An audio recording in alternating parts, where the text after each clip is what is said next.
Hello friends, இந்த வீடியோவில் என்ன பார்க்க போகிறோன்னா, எங்கள் பாட்டி வீட்டுக்கு போயிருந்தப்போ அங்கே இருந்த ஏரியில் இருந்த பூக்களை தான் பார்க்குறோம்.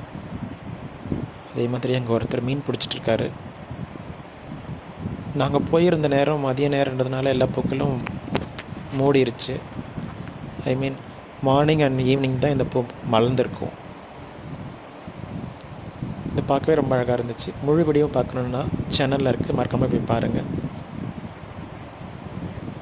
சப்ஸ்கிரைப் பண்ணி சப்போர்ட் பண்ணுங்கள். லைக் பண்ணுங்கள், கமெண்ட் பண்ணுங்கள், ஷேர் பண்ணுங்கள். மறக்காமல் சப்ஸ்கிரைப் பண்ணிவிடுங்க. தேங்க்யூ ஃபார் வாட்சிங்.